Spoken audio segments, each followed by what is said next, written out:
চাঁদনি ছবির চাঁদনির কথা নিশ্চয়ই মনে আছে। ১৯৯১ সালে চাঁদনি চরিত্রে অভিনয় করে রীতিমতো সাড়া ফেলে দেন শাবনাজ।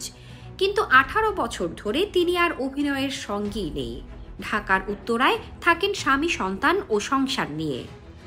আড়ালে থাকা শাবনাজের হঠাৎ দেখা মেলে চলচ্চিত্র কিংবা নাটক সংশ্লিষ্ট কিছু ঘরোয়া আয়োজনে। শাবনাজ জানান, নিজেকে এখন সংসার, স্বামী ও সন্তান ছাড়া অন্য কিছু ভাবতে চান না। চলচ্চিত্রে কাজ করতে গিয়ে সেই সময়ের জনপ্রিয় চিত্রনায়ক নাইমের সঙ্গে ২০-এর বাসি ছবির কাজ করতে গিয়ে দুজনের প্রেমের শুরু। আর লাভ ছবির কাজ করতে গিয়ে ভালোবাসা বাড়তে থাকে। অভিনয়ের ৩ বছরের মাথায় শাবনাজ ও নাইম দুজনের প্রেমের পূর্ণতা পায় ১৯৯৪ সালের ৫ অক্টোবর। বিয়ের পর ২ বছর ছবিতে অভিনয় করেন শাবনাজ, কিন্তু পরিবারের দায়িত্ব পালন করতে গিয়ে সেই দায়িত্ব থেকেও অব্যাহতি নেন তিনি।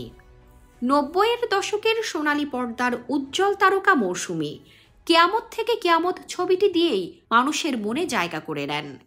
সোহানুর রহমান সোহান পরিচালিত ছবিটি ব্লকবাস্টার ব্যবসা করে। দীর্ঘ ১.৫ বছর তিনি রয়েছেন যুক্তরাষ্ট্রের নিউ জার্সিতে। দূরে সরে আছেন দেশের চলচ্চিত্র অঙ্গন থেকে। স্বামী অভিনেতা ওমর সানি জানান, মৌসুমী এখন অভিনয় থেকে নিজেকে গুটিয়ে নেওয়ার চিন্তায় রয়েছেন একসময়ের জনপ্রিয় এই নায়িকা। সবশেষে মৌসুমী অভিনয় করেছেন দেশান্তর ছবিতে। এর আগে সোনার চর ও ভাঙন ছবিতেও দেখা গেছে তাকে। এরপর রয়েছেন শাবনূর।